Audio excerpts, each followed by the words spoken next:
Welcome to the Infowars Nightly News. It's Wednesday, October 23rd, 2013, and here are our top stories. Tonight, a military litmus test to fire on Americans. Alex Jones reports. Then, a teen with a toy gun is killed by authorities. And John McAfee hacks into the next episode of Brothers in Arms. That's next on the Infowars Nightly News. The Obama administration is in crisis. After failing to deliver war for his Saudi and Israeli masters, now it looks like he's not going to be able to deliver the kind of corporate profits that his corporate masters want with Obamacare. First, the war news. Saudi Arabia severs diplomatic ties with the U.S. over response to conflict in Syria. Now, that was the headline from the Daily Mail. Actually, the article says that the family is threatening a rift, the royal family. That's Prince Bandar bin Sultan. He's angry that the U.S. failed to act effectively against Syrian President Assad and angry that he failed to back Saudi support for Bahrain when it crushed an anti-government revolt in 2011. Now, if you remember, it was CNN that censored Amber Lyons' report about that Bahrain revolt, and it was also a reporter from AP that got fired when she reported that Prince Bandar had supplied nerve gas to Syrian rebels in that August 21st attack that they tried to use as a cause to go to war here in the U.S. unsuccessfully. Also remember that Fox News has massive investment from the House of Saud.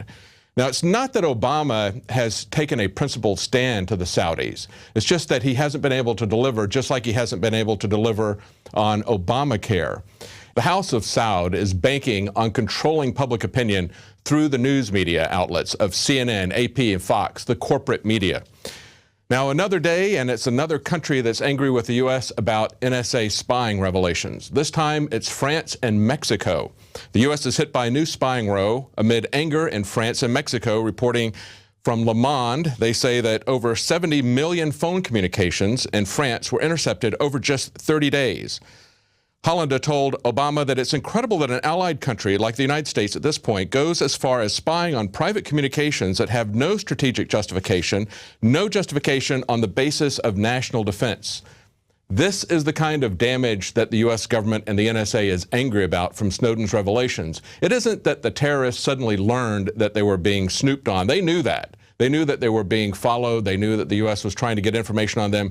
What's new is that the allies of America and all the citizens of the world, as well as American citizens, realize that the NSA is spying on everyone. What's new is the damage that's being done as people realize that we have a criminal, paranoid, and conspiratorial U.S. government. Now, Everett Dirksen once said, "A billion here, a billion there, pretty soon we're talking about real money." Well, you know, we're not talking about a real website when the federal government spends $634 million on healthcare.gov and we don't get anything at all that works.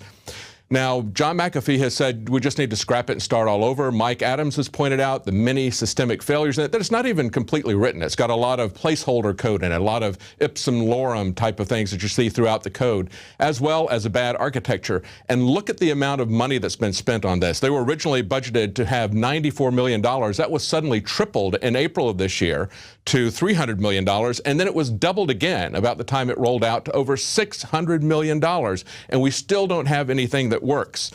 Now we're told that it's going to be fixed with a tech surge.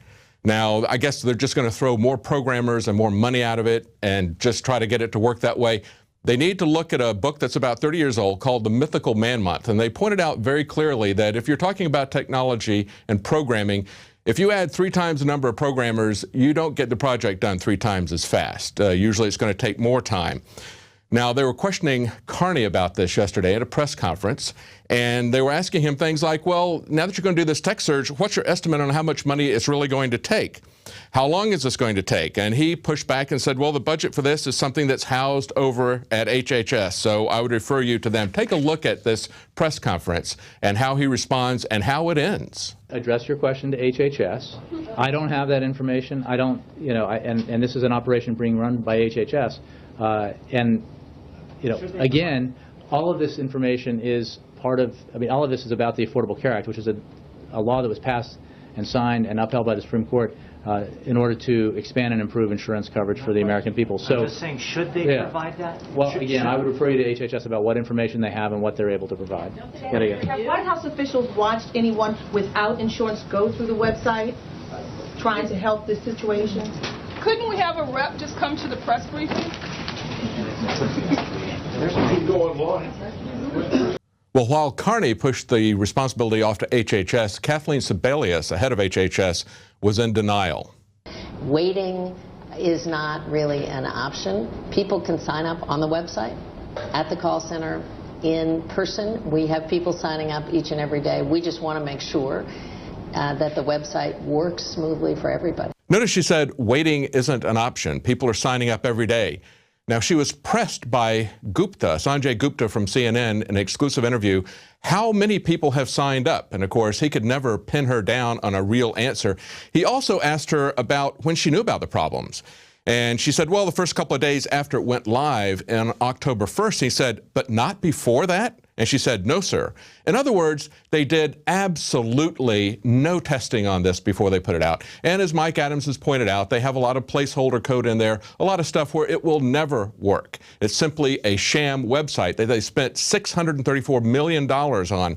Now, I think what they've done with the barricades when they shut everything down was really kind of an unintentional metaphor for what's going on with Obamacare. They took something where people had free and open access, and they went out of their way to obstruct it, just so that they could empower the people at the centralized government. And whenever they centralize everything, what they do is they create bottlenecks. We see this over and over again when FEMA goes into a disaster area and all relief has to flow through it. Basically, the people are cut off. Very different from when it's a smaller disaster and people are able to help each other.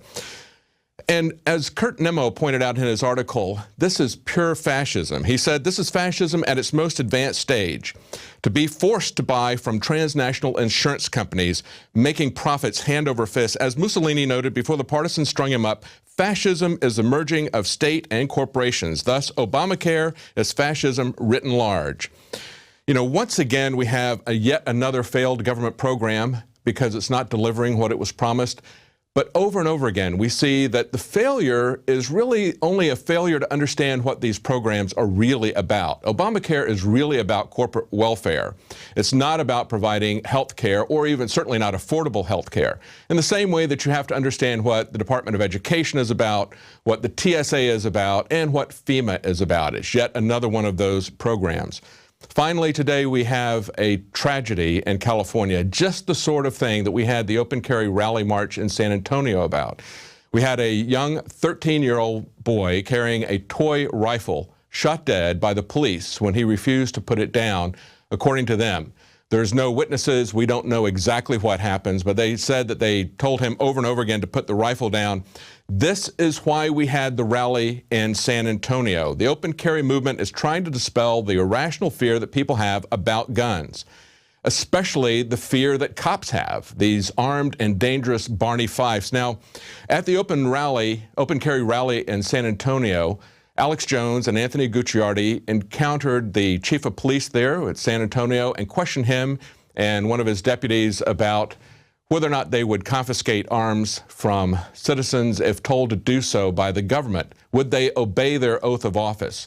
It's a very important question, and it's one that we have an answer from a Navy SEAL about right after this break. So stay tuned. Welcome back. Now, over the weekend at the Alamo rally, Alex asked some police officers, including the police chief, if they would disarm American citizens given an order to do so, or would they obey the Constitution? That's a question that's being asked of our military as well. And it's very troubling to see a lot of people at high levels being dismissed. Alex talked to a Navy SEAL about this very subject yesterday. It is a life and death situation that you listen to me very, very carefully. And that you go out and then research everything I'm about to tell you. Because this information is public. It's hiding in plain view. And we must create enough awakening out there to create a large public discussion of this. And then we'll be able to stop the implementation of gun confiscation and martial law and the complete fall of our republic to a Homeland Security dictatorship We won't just be able to stop that. This could blow up in their face, and we could actually reverse decades of globalist infiltration of our nation.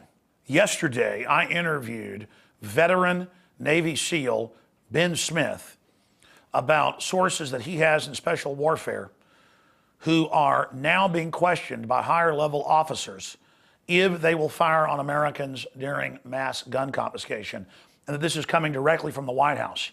I have confirmed this with Secret Service sources, corporate InfraGard sources, clergy response team sources, FEMA sources, other Navy SEAL sources, Army sources, but most importantly, public document sources that we're going to put up on screen here. And go to these articles from Reuters and Forbes and Infowars and follow the links to the official Army manuals. The new official Army manuals openly say the Founding Fathers are bad and would not be welcome in today's military. In Forbes and in the Washington Times, they openly report on West Point and the Pentagon drawing up plans for their new main enemy, not Al-Qaeda, not the Russians, not the Communist Chinese, but the Tea Party, gun owners, veterans. That's all been in the news. What is important here is that now it's not high-level officers telling us this. It's not even the non-commissioned officers like master sergeants. It is low-level people are now being briefed and trained and prepared for war during gun confiscation and the civil war that will start. This is foreign criminal globalist groups that have captured the federal government rolling this out against the American people. I am begging you, if you have friends or family in the military, to reach out to them, to send them this video, to show them these news articles, and to ask them where they stand. We need to stand with our military, with our police, to do the right thing and follow their oaths for the Bill of Rights and Constitution.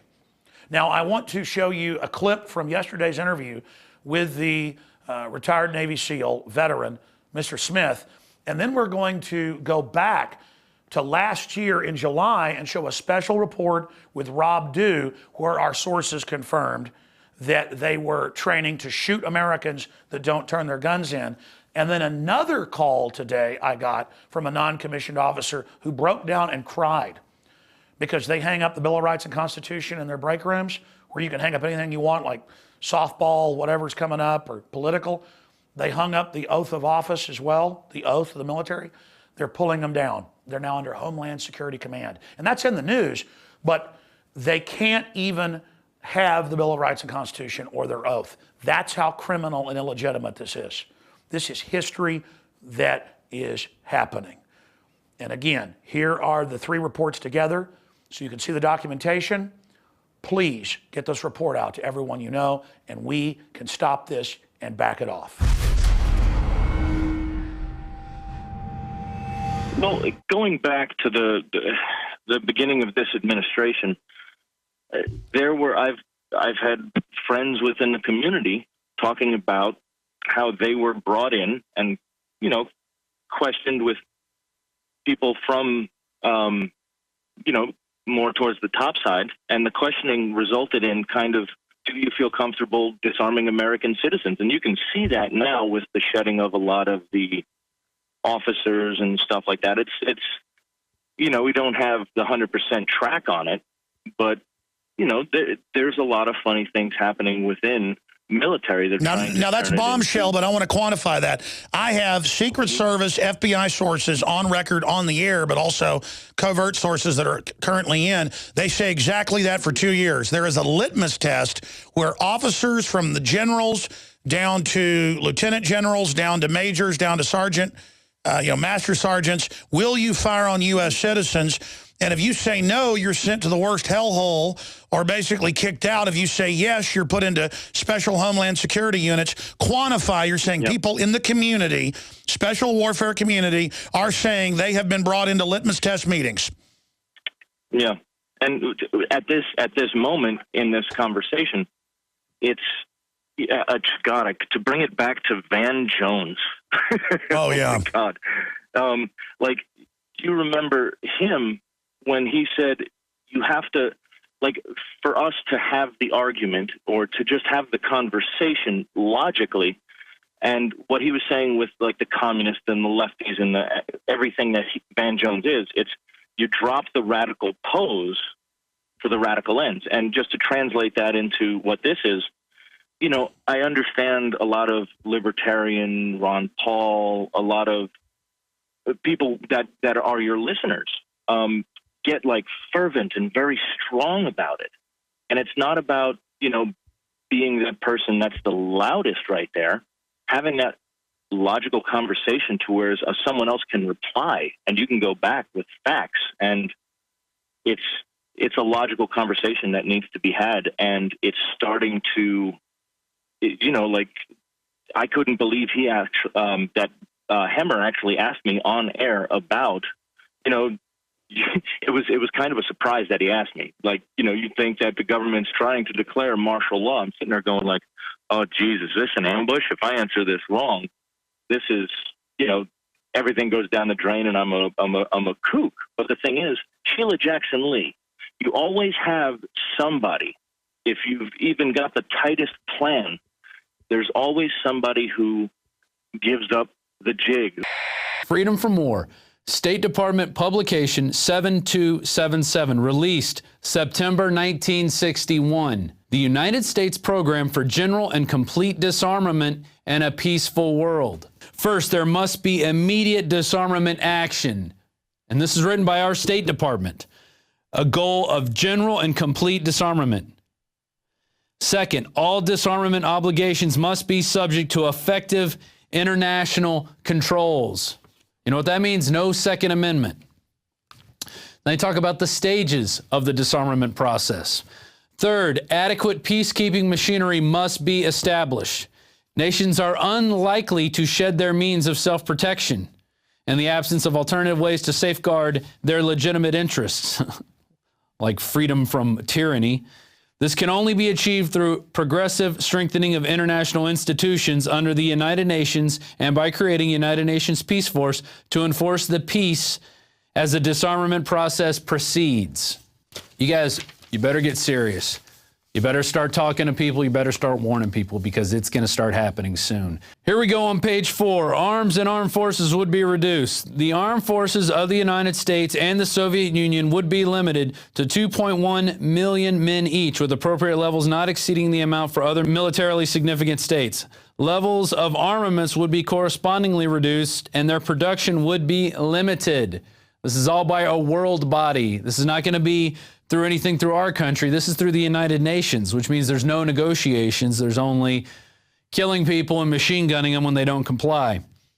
And they go through a second stage and a third stage. Here we go in the third stage. The manufacture of armaments would be prohibited, except for those agreed types and quantities to be used by the UN Peace Force and those required to maintain internal order.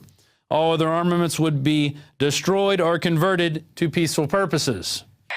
Chris, you're on the air on the Alex Jones Show. Thanks for joining us. I was with the 45th Infantry Brigade, Delta Company, 1st of the 279, 2nd Platoon. During Hurricane Katrina, I'm kind of calling in on yesterday's subject. I'm sorry about that. For those that still have that slight hesitation in the back of their head that gun confiscation can't and won't happen here, it already has. And I was only 21 years old, just really gung-ho, really dedicated to the Army, especially to the infantry. And I did whatever I was told. And what did they ask you to do? The first thing we did was we got a 3-week, a book full of 3-week-old 911 phone calls, right? So we were like cadaver dogs for about 3 weeks. And in between them, we would run night missions. And here's the thing. A lot of people may think that they'll see this on the news or they'll have time to get ready when the crap hits the fan or whatever. It's just it's a truck, you know what I mean? It's a group of trucks. They pull up, they stack right on your home, as we did, and we broke entry. Yeah, we would yell out, "Oklahoma Army National Guard, is anybody in need of assistance?" But that's as we were booting in the door. Did anybody resist? Did anybody ever shoot back? What happened? Well, we had a couple of people resist verbally, and they got stuffed and cuffed very violently. We throw them in the back of the 5-ton or the deuce and a half or whatever, and then we take them out to the Greyhound bus station, which was the police station at the time. But how did you and your team justify to yourselves and each other that gun confiscation would help this situation when it was a free-for-all? I mean, isn't that a time when citizens need to be able to defend themselves? it never, you know, like I said, I was just ignorant as hell. And that's kind of something that I worry about with the kids today, you know, if they really realize what they're doing. You know, I had no idea. The only time it ever occurred to me that something may be wrong is we came up, we were down by the old French district. We came up to this man's house. He had a big wooden sign that says, "I'm here alone with my dog and my shotgun. Looters beware." We thought, you know, it's funny. Everyone stopped and took pictures of the sign. But eventually we took his guns. And we left him there with nothing. So now that you know what you know, now that you're listening to the Alex Jones Show and you're informed, what would you advise people to do if this happens again? What do you do when they stack right? You know what I mean? And they're prepped to come into the home. There's no negotiating with us. Trust me. There was no negotiating. Yeah. If you resisted, you died. That were the orders. You go after gun or you die. We did a beta test here up in the Northeast region, and we went out to all the units and in all the armories, and you guys can all do this too at your police headquarters, at your Army base, wherever you're at. We started noticing mission changes to where a memorandum came out to where DHS is now in basic complete control of the National Guard in an escalation of force / an emergency. So we have guys that were starting to question this, so we decided to beta test on all the safety bulletin boards, and a few of the police departments have been doing it here because we want to figure out who's on board with this and who's not. So we put up not only the Bill of Rights and Constitution up on all the safety bulletin boards, but also the main commanding bulletin boards around the units to see who is going to take them down, who is going to give us basically some ruckus. And mind you, I am an NCO. We were seeing the routing out of who's actually pulling this stuff down, Alex. And forgive me for a second. It sounds like you're pretty freaked out. No, it's scary to know we've been infiltrated by actual foreign bank operatives. I mean, this is legend, what's happening to this country. I mean, this is the takedown of America. What are you seeing happening when you post the Bill of Rights and Constitution? The commanders are at their discretion because of the tags, and specifically basically the adjutant general. They're taking them off, and we're basically trying to fight back through JAG. Forgive me for a moment. It's so evil. I know. I would cry too. I've cried many times. So what we did was we started figuring out, hey, who's making this come down here? And JAG said it was completely constitutional. You do that, and you know some of them are on point with this. And it all came down to, like I said, through mission changes, and I'll even publicly state it on air. You can all go to your governors and your National Guard and to your tag in your state, which is the Adjutant General for your National Guard, and you can ask them why they gave authority to the Department of Homeland Security over the National Guard and why the mission is now changing to gang insurrections, Alex. Why would they be doing that now? If there's not a timeline and sequence for the next 6 months, you know damn well what it is. But why is it now turning to not only the gang insurrections that they're focusing on for mission? Now you're understanding why these commanders are starting to get the memos, including the upper echelon of NCOs, of why you would fire on Americans.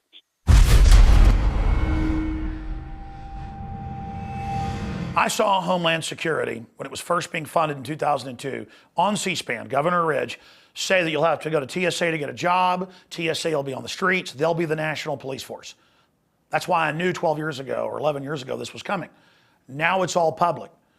I'm telling you now, this is the takeover. And it's not my opinion. It's all there, hiding in plain view. But the general public doesn't understand military affairs. The military does, and that's why they're our best hope, because they are patriotic men and women on average, and they are really concerned. And they need you to get concerned and learn about what's happening. Exposing this and causing a major debate about it can reverse it. But we are in the midst of a foreign banking takeover. Homeland Security is their 5th branch of the military, headed up by a former Pentagon guy to take over America. This is it. This is the secret police, the threat fusion centers. All of it is for us. Now, we can save America, but history is happening right now. We can stand against this. I'm not trying to scare you. You should be scared of not taking action and speaking out. You should be scared of letting this happen. The danger is in not standing against it. If you care about your family and are concerned, you better preserve this republic. It's the shield protecting us. Once it's gone, we're another third world dictatorship. Alex Jones signing off for Infowars Nightly News. Well, it's a dangerous situation when our government leaders rebel against the lawful authority of the Constitution. And following the show, for our Prison Planet subscribers, we have a speech that was given by a World War II veteran addressing that very issue, as well as part 2 of the John McAfee interview with Alex Jones and the shooting episodes there. Well, that's it for tonight. We'll be back at 7 Central, 8 p.m. Eastern. Stay tuned after the news for more special reports.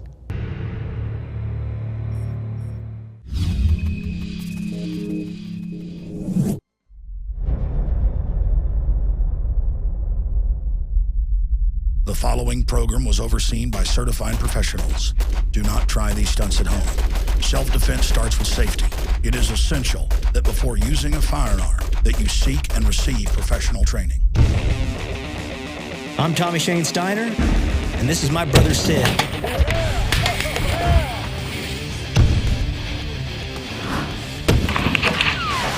We're Texans and Americans who support and celebrate the Second Amendment, which makes all of us brothers in arms.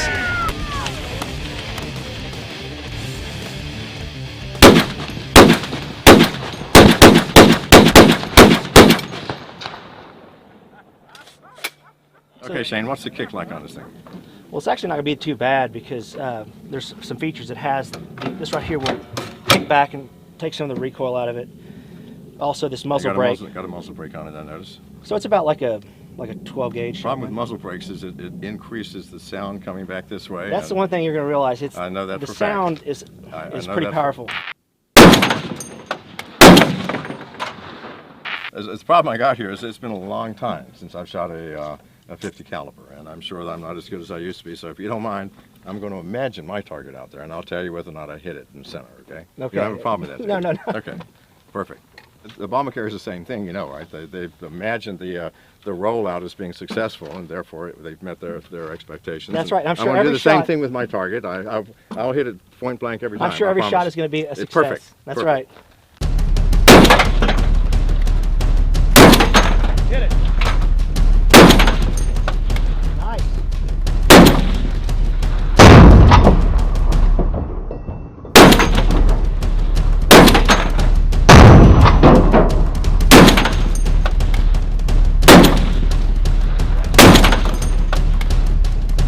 John, it's daytime, and these armor-piercing tracers, U.S. Army issue, won't be as spectacular as nighttime. But you want to shoot a couple of these? Absolutely. All right, we'll do that next. Never shot a tracer round. Photon torpedoes away.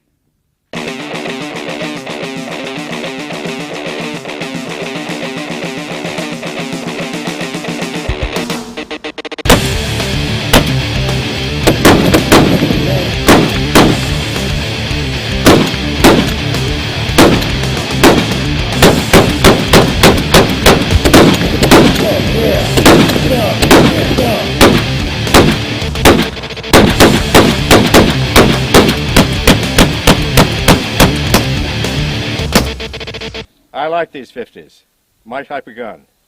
Well, John, you just got done shooting the 50 over there. We're going to put that on the TV show next week. But right now, you're got that 223 M4 Scorpion. You ready to try it out? Well, yeah, I don't even know what's here. Compared to the 50 caliber, this feels like a feather. That's right. You just handheld and shot the heavy 50 over there. Right. So this is a piece of cake. It's one of my favorite guns. The AR-15 or its equivalent. It's an equivalent here. Yep, M4. Yep. All right, buddy. We'll let her rip.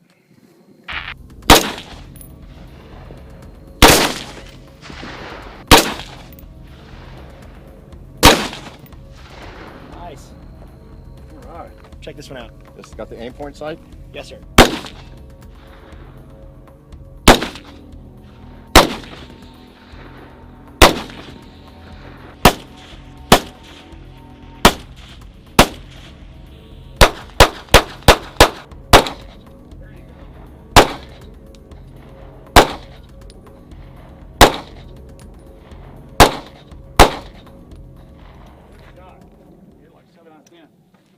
Well, Shane, we just did a lot of shooting. What was your favorite part of all the different guns we shot on the upcoming Brothers in Arms? Well, it was watching John shoot the 50 cal. It was pretty amazing, especially the fact that you were left-handed, or you're right-handed and you shoot left-handed. That's pretty amazing. You were doing pretty good for having that handicap. Well, I was amazed I could even lift it. You know? It weighs more than my wife. So, yeah, I had a blast. I really did. We did a great job. Thank you, sir. All right, John McAfee, thanks for talking to us. And folks can check out your website. Give them the address. It's whoismcafee.com. Whoismcafee.com. And we're at Infowars.com out here with Shane Steiner on his beautiful ranch doing some shooting. Shane, thanks as always. Had fun. All right, Alex Jones signing off. Awesome. All right. For Infowars.com. Thank you, Alex.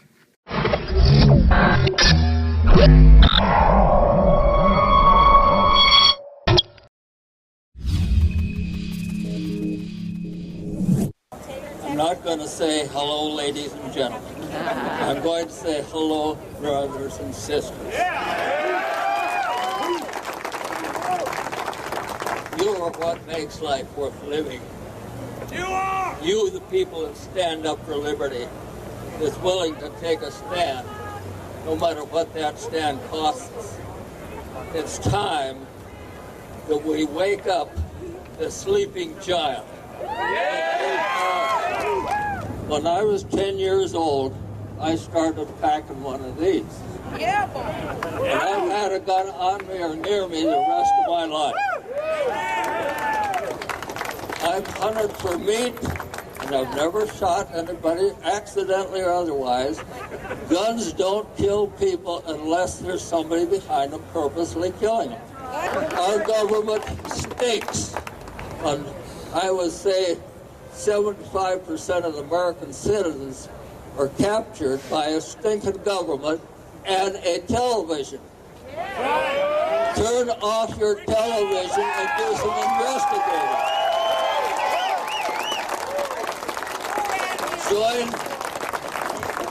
Join Oath Keepers. He could put you in action. Here I am.